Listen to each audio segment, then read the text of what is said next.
Well, absolutely, but don't even believe that there were 5 options. What you really saw were Harry's and Meghan's fantasy narrative, which they call the truth. What Meghan never really understood, probably not even now, is that when she was chaired as a working royal, it wasn't because she was Meghan Markle, it was because she represented British royalty and all the values of the Queen and all the tradition and 1,000 years of history. So people were cheering not just the person, but also the institution. Devastating moment for Prince Harry's reputation and credibility as he argues with a judge while in the dock, contradicts himself, appears to fib about using the pseudonym Mr. Mischief. He lost at the trial court level on this push to make the British royal family pay for his security when he goes to the UK. Once they realise that myself, my wife and our kids are happier outside of the institution, please just look at the fact, look at the risks, look at the threat, look at the impact that if anything was to happen to me, my wife or my father's grandchildren, look where the responsibility lies. What a manipulation. My father's grandchildren. They're going to and it will be his fault. It's gaslighting on a grand scale. It's almost like Harry 2.0 is Brooklyn Beckham. Have you seen any of this action where... Yes, I'm into it. I'm so very into it because he doesn't talk to his father, fall out with the father. He holds on to these terrible, unhappy moments with Meghan, who he says, she's absolute misery, but that's not true either. And she wasn't around in the late 1990s. I mean, it's a sort of extraordinary way of behaving. He wanted half in, half out. He wanted his own cake and eat it. And the royal family said, no, you're either in the royal family or not in the royal family. April 2025, she said it's the happiest she's ever been. She's having a wonderful time. She can't believe it, and she's happy and grateful. Now, what sort of idiot would say that in court when he talks to the person herself has given something completely different? The more Meghan must have been convinced of her importance to the monarchy. Do you still think she's that delusional? And maybe the answer is watching her at Kevin Costner's 805 Live event in $300,000 worth of jewelry, including Diana's Cartier watch. Wherever she is, whether it's at Costner or in Colombia or in Nigeria or wherever, she's always, her publicist will reveal that she's wearing one of Diana's pieces of jewelry. Royal biographer Tom Bower just lit a match under Meghan Markle's entire image, and the timing could not be worse. While Harry was stuck in a London courtroom, emotional, frustrated, and reportedly arguing with a judge, Meghan was dealing with a brutal reality check back in Hollywood. What I discovered was, of course, that she was hunting for a man in England from 2013, and she wanted wealth and she wanted fame, and she targeted. There's no doubt she targeted Harry. You can't ignore them if they keep popping up doing stuff like this. That's the thing. We're kind of in a mutually abusive, toxic relationship, aren't we? The media and Harry and Meghan, because they keep doing stuff wanting attention. Then they get quite adverse reaction most of the time. Then they react really badly to the reaction, and so it goes on. Well, what it really boils down to is the threat they offer. If the threat was punctured, which I hope my book will do. I don't know that he would hang on with Meghan because, as you know, he's not in the top 1,000 that for Netflix. Netflix quietly pulled the plug on her cooking show, and Tom Bower finally exposed the real reason it collapsed so hard. And no, this wasn't about low ratings or bad luck. This was way deeper than that. Series is over. There's no great podcast. They don't generate any money. And I don't see where she is going. In Meghan's case, it seems to me she's absolutely determined to force feed the narrative. And damn it, they're going to accept it and keep going. And people are just too smart. Bad news in Harry and Meghan world, their show has been canceled. Season 3 of With Love, Meghan has been canceled by Netflix. By the end of this breakdown, it's clear why Meghan's Hollywood dream isn't just fading, it's finished. Here's how it all went down. Prince Harry, his heart seems to have softened, or there's been some sort of evolution. So I do think you're right that a lot of us were kind of caught off guard by the Prince Andrew decision, because we had grown accustomed to cuddly Charles, Grandpa Charles, with the grandkids in his lap. And I when I saw the news, I thought, I don't know if I'll ever see anything like this again in my lifetime, but maybe I will because of Prince Harry and Meghan Markle. And even the publishers couldn't quite believe some of the things which I discovered. And one of the big things at that time was sensitivity reading. There was a great fear that she would play the race card. Tom Bower, the man behind the explosive book Revenge, Meghan, Harry, and the War Between the Windsors, sat down for an interview and didn't hold back. He explained exactly why Meghan's Netflix project crashed, and his words were icy. He said, and this is a direct quote, "It turns out she's not any kind of talent." That line hit like a brick. The internet is undefeated. You cannot fool it. You will never get away with it. Doing anymore, which I'm not shocked because nobody was watching it. Okay, that show is like number 5,206 on the Netflix charts. I bet you guys they put so much money into the show and then no one tuned in to watch it that it was just not a good return on investment. In Meghan's mind, she is Diana. Yes. I mean, Diana Spencer is Meghan Spencer, and that was all part of her imagination that somehow she could inherit the glow of her dead mother-in-law. But Bower didn't just throw shade for clicks. He spent years digging into Meghan's past. He spoke to over 80 people who worked with her, knew her personally, or dealt with her professionally. This wasn't gossip. This was researched, layered, and documented. According to Bower, Netflix execs knew they messed up within the first 6 months of signing that massive $100 million deal with Harry and Meghan. The issue? Meghan couldn't deliver content people actually wanted to watch. Prince Harry, you're crying on the stand. In life, we don't always get what we want. William wouldn't allow it. And I think Prince Harry keeps finding these reasons to go to London, to go to court, because he secretly misses being in London. They want it both ways. These people were so mean to us and poor us, and we don't want all this attention. And then let me write a book about how much we don't want attention. Just think she's crying for sympathy, playing the victim, when there's nothing to be a victim about, and there's also no sympathy to be granted for this lifestyle. The show with love, Meghan was supposed to be her big moment, her reset, her chance to rebrand as a lifestyle queen in the lane of Martha Stewart or Ina Garten. But Bower pointed out the real problem. Meghan has never been authentic, and audiences in 2026 can spot fake energy instantly. I think it's going to be the terrified friends who, come in and they have to pretend that they all know each other really well and that she knows them really well. So Meghan Markle, her cooking show has been canceled. No one needs to see her making arts and crafts anymore. I think they need to go away. Everything about her is fraudulent, right? These are not real friendships. We all know that. These are not her recipes. Harry is behaving disgracefully. Not only is he utterly disloyal to his father and his brother, but also to his mother's memory. Bower explained that the failure wasn't just about recipes or presentation, it was Meghan's whole approach. She wanted to come off as warm, relatable, family-focused, and cozy. That image didn't land, especially when, as Bower noted, her father Thomas Markle had his leg amputated during the same period, and she didn't visit him. She didn't even call him. A documentary on his mother would be, by him, surrounded by all of these yes people. It would be totally inaccurate. I mean, from his own book where he says for a long time he thought his mother had just disappeared and now believes she'd been murdered by the paparazzi, which is ridiculous.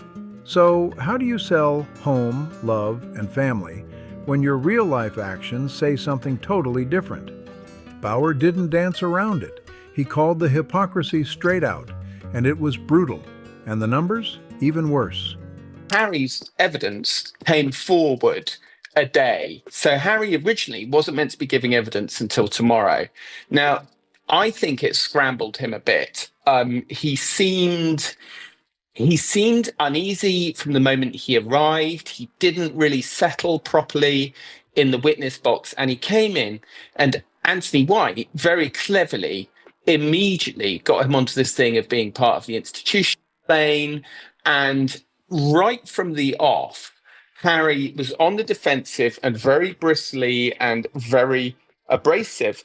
And the judge intervened 3 times to try and calm him down. I mean, the first time, which was the one that you showed there, he was actually quite sympathetic and he was quite like, look. With Love, Meghan ranked 1,217 on Netflix. Read that again. 1,217 out of all Netflix content in the second half of 2025. That's not a stumble. That's a wipeout. Meghan's show wasn't just underperforming, it was basically invisible. I don't think I think, however, that if he did a program about his mother, that would be for money. Yes. And I think it would be a shocking act of further disloyalty. In 4 full months, it pulled in only 2 million views. That's it. For perspective, there are YouTube channels with no famous host, no royal connections, and no billion-dollar platform pulling more views than that in a single month. Let that sink in. This is Meghan Markle. I was doing an interview to offer them a platform to tell their story about why they left. And that was my number one intention, was just clarity on why did you leave? And so some of the things that were revealed in that interview came as a surprise to me. And those surprises are now referred to as bombs. And that's the thing about Meghan. She's a very, very deceitful person, which they've created, and they're going to earn a fortune out of it. And don't forget, there's Harry's book still to come next month. And then at some stage, there'll be Meghan's book. I mean, they're making a career out of this stuff. Someone who married into the British royal family, had the entire world watching her, and landed a reported $100 million Netflix deal. And she couldn't even generate solid numbers for a simple cooking show. That's wild. It is filling most people with nausea and fury, what they're doing, because they're setting themselves up as the victims, but in fact, they're the aggressors. I can't even be around it as a consumer. I can't imagine how Harry handles this as a full-time partner. The way she's artificially building herself up with like the humble brags that she constantly does. She's so incredibly needy. He helps Harry be looking ridiculous. I mean, one of the ludicrous things that he said was that Meghan was absolute misery. And his mother had amazing status. She looked beautiful. She had terrific poise. She worked very hard at being a royal. She was very empathetic with a lot of sick people. None of the things that Meghan would ever dream of doing. The holiday special did slightly better with 2.4 million views, but don't get it twisted. That still ranked around 1,500th on Netflix's list. For someone marketed as having star power, that's straight up embarrassing. Tom Bauer broke it down plainly. Netflix didn't give up right away. They kept pushing, hoping for a bigger payoff down the line. They wanted the Princess Diana documentary. They wanted the ultimate tell-all if Harry and Meghan ever split. Can't survive without being seen. And that's her great problem. I mean, she's not invited to the great A-list parties, let alone the B-list parties. Yeah. I mean, who is she anymore? They wanted access to royal secrets. Instead, what they got was footage of flower arranging and pretzels being sorted into different bags. That's not prestige TV. So Prince Harry is apparently crying on the stand and saying this. This is a direct quote we have from the New York Post. "They've made my wife's life an absolute misery." According to Bauer, Netflix execs were genuinely shocked by how dull Meghan was in real life. No spontaneity, no humor, no warmth. Everything felt stiff. Every moment was calculated, scripted, and overly rehearsed, and the camera caught all of it. Even season 2 of her show was fake. It was not a season 2. It was a lie. It's unlikely that there will be a third series of With Love Meghan on Netflix. Is that right? Yes, that's right. Yes, definitely. That's what they said. 2 series failed, and there's not going to be another one. These are things you would know if this were actually your friend. So I'm going to miss their like latent fear in interaction. I think there were various things about her sexual life which I dropped out on the grounds of privacy laws in Britain. Bauer revealed that Netflix bent over backwards for her. Top-tier producers, big budgets, full creative control.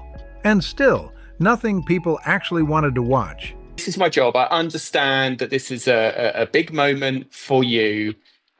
but you're making a mistake that a lot of people make. Let me just tell you, your job now is just to answer these questions. Let your legal team answer the case.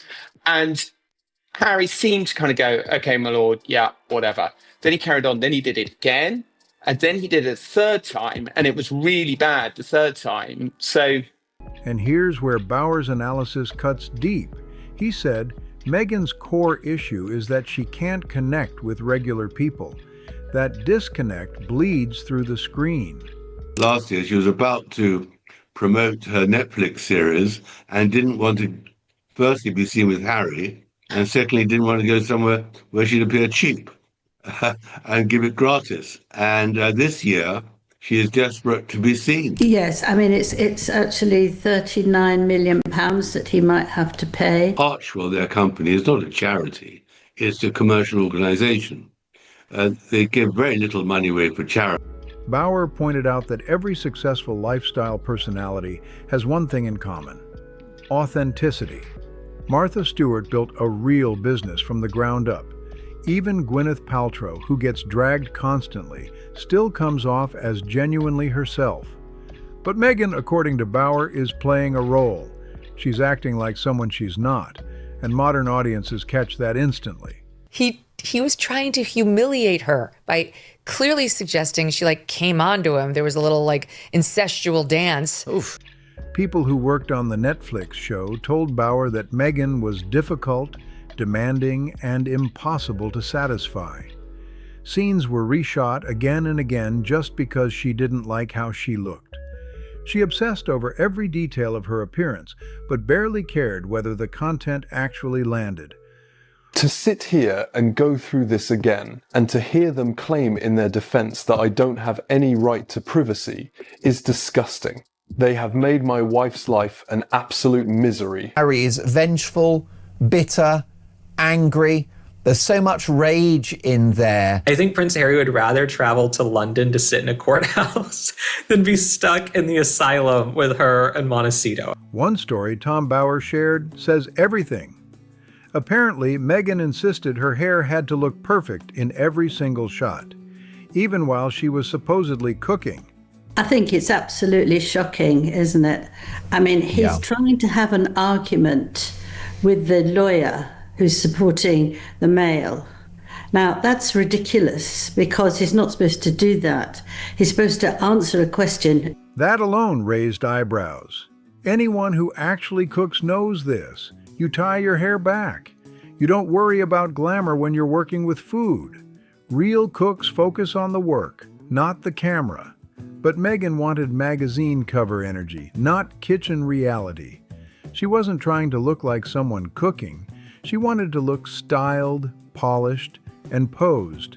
And that's exactly why, according to Bauer, the show collapsed. It didn't feel real. Nothing about it felt authentic. She got so wrapped up in telling the news that she just blurted it out. She blurted it out live on air. And you can see the other guy's going like, what? What? Come on. I think part of him is happy to be there because he misses the British culture and he hates being at the house with Meghan. Enough with the lawsuits, enough with the reality shows. Take some time and show. Everything about her feels affected, and you recoil in response to it. From the rented mansion she pretended was her home, to the rented beehives, to the celebrity friends who looked like they'd rather be anywhere else. It was all staged. Every detail felt manufactured. People who actually know her noticed it instantly. And here's the real kicker. Tell us that you were aware of some, but not all, of the 14 articles that you complain of in these proceedings at the time they were published. Yes. You did not complain, and no complaint was made on your behalf. Not that I am aware of. That is because you believed at the time that the articles were published, insofar as you saw them, that the information they contained came from legitimate sources. To a certain extent, but I would not have been able to complain about them anyway because of the institution I was in. It would have been very difficult. Never complain and never explain. Harry that got into a slanging match with him. At one point, Judge Nicklin had to step in and say, I'm so sorry. Duke, but it's the job of your counsel to defend you and to get into arguments with the opposing side, not yourself. Bauer revealed that Meghan was absolutely furious when Netflix canceled the show. She reportedly believed it would win awards. She thought it would launch her as the next major lifestyle star. She had no clue viewers found it boring and hard to sit through. While all this Netflix chaos was unfolding, Harry was in London, and the courtroom scenes only reinforced Bauer's bigger point about this couple. But when she's playing the role of herself, she is, because we can all see right through it. You want constant press and you want to constantly be, a topic of conversation. And then you're upset that these papers write about you or that they might go to some links that you find unsavory to obtain information, right? You can't have it both ways. These folks are so fame hungry, okay? And then when they get written about, they don't love the way they've been written about. It's like, okay, you guys can't make your mind up. They kind of up their whole thing, went way too hard on we're victims, and they assessed the mood of their generation and America correctly in that we are lovers of victimhood. Yeah. But America did finally find a way to say, you know what, we love victims, but you two, we've just had a little too much of it. I mean, tone deaf could be Meghan Markle's middle name. That they wanted out, but still staying in. They wanted to be paid, and they wanted to, what they call, do service to the Queen on their own terms. Harry was testifying in his lawsuit against the Daily Mail over alleged phone hacking that supposedly took place between 2001 and 2013, long before he even met Meghan. But things went sideways fast. Harry began arguing with the judge, not once, not twice, but 3 separate times. The judge had to repeatedly tell him to stop debating and simply answer the questions. Think about that. A high court judge, an expert in media law, had to remind a prince how to behave in court. At one point, the judge even said, "You're doing what lots of litigants do. You tend to argue back. You don't have to bear the burden of arguing the case today." When you look at him bringing up Meghan in this moment about what happened in the past, for me, it looks like he is trying to do what happened in the past because of what happened to Meghan in the present. But if it is about what happened to Meghan in the present, then why not bring a lawsuit about what happened to Meghan in the present? You know why he won't do that? Because, first of all, there's not other people that he can come in with this same lawsuit to strengthen his case like he has with the other people that are in on this court case, all these other people. It's just him and his life with this woman. But also, Meghan's life that she lived in the UK was not even affected that way where there would be evidence, where there would be enough justification for a lawsuit.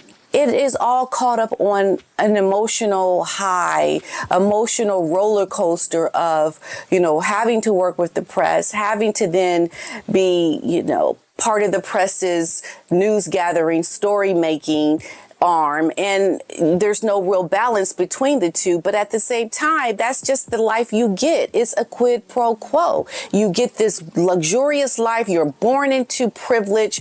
Things you never had to work for, but the compromise to all of that is that now you have to put up with things in the press that probably do make your life miserable.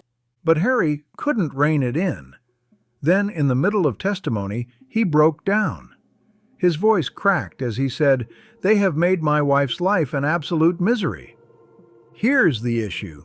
This case isn't about Meghan at all. It covers events from before she was even in the picture. So why bring her into it? Bauer has explained this pattern before. Harry constantly redirects everything back to Meghan. Even when the case is his, the focus shifts to her. It's like he can't separate his own narrative anymore. And here's the part that really makes people shake their heads. Meghan wasn't even there. She didn't fly to London to support her husband during what he claimed was a hugely important court case. Instead, she was back in California, nearly 5,000 miles away, casually posting on Instagram. While Harry was standing in a courtroom under pressure, she was living her best life online. Tom Bauer has said this over and over. Meghan treats Harry like a prop, and this court appearance only reinforced that idea. Harry stood there emotional and overwhelmed, talking about his wife, while she stayed home snapping photos by the pool. The contrast was impossible to ignore. Harry told the court that the media had commercialized his private life. But let's be real for a second. This is the same man who released a 400-page memoir called Spare. In it, he shared deeply personal details about his life, his family, and moments that didn't need to be public. Your show's been canceled. You're not going to be the next Martha Stewart, Meghan. I mean, the fact that Meghan Markle had a cooking show and she moved pretzels from one bag into another was crazy. Professionally, they've gone down dramatically, and I predicted it in the book, but even I would not have thought it'd be that accelerated. I think personally, I think they've separated their professional lives, but I think what's really a great problem for them now, as of in the last few weeks, is that Meghan has got no real income anymore. She's finished. The authenticity is really what the issue is, and there's, they just hired a whole new PR firm. Because in the end, one of Meghan's many deficiencies is she has nothing to say. Mm-hmm. There's no originality. There's no profundity. Tom Bauer has called out this contradiction repeatedly. You can't sell your story to Netflix, sit down with Oprah Winfrey, and publish a blockbuster memoir, then suddenly claim the media crossed a line. That argument just doesn't hold up. And the public reaction? Brutal. People are done buying what Harry and Meghan are selling. One comment that racked up over 1,400 likes said, if Harry wanted privacy, he wouldn't have released Spare. Another comment read, court is for facts, not feelings. That one pulled in over 400 likes. The hypocrisy is what keeps coming up. People pointed out that Harry openly shared private details about his own family, his brother, his sister-in-law Catherine, his father, even past relationships, but now wants his own privacy treated as untouchable. And when it comes to Meghan's canceled Netflix show, the comments are even harsher.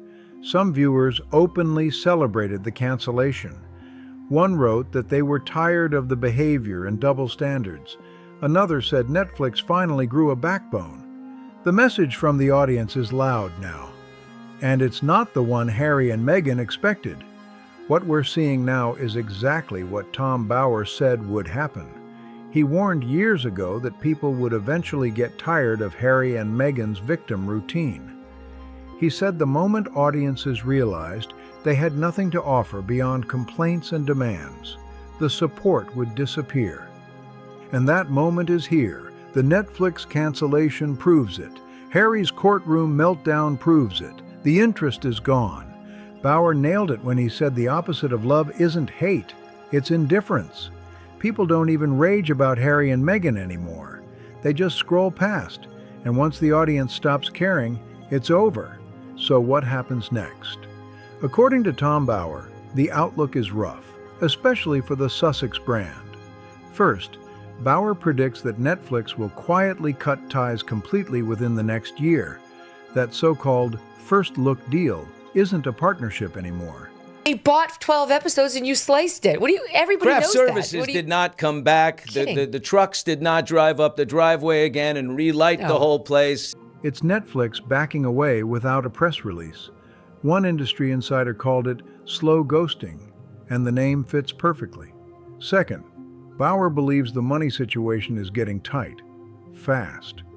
Reports suggest Harry and Meghan burned through roughly $38 million on projects that didn't land. Their mortgage is massive, their lifestyle is expensive, and the income stream is drying up.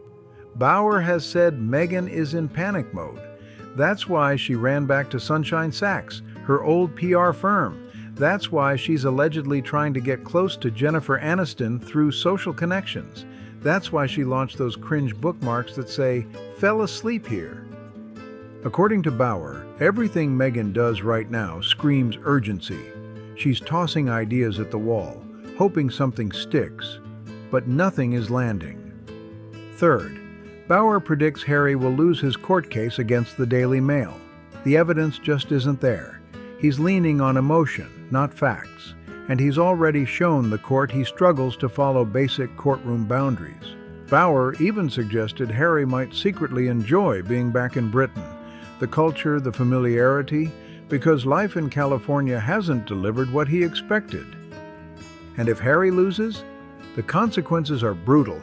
He could be on the hook for tens of millions of pounds in legal fees, money that could seriously wreck them financially. Tom Bauer has been sounding this alarm for years. He said Harry and Meghan walked away from the royal family believing America meant unlimited money and freedom. What they didn't realize was how much the royal system shielded them. They underestimated how hard it is to build a brand from scratch. They underestimated how unforgiving public opinion can be. And now the protection is gone, and the fallout is impossible to ignore.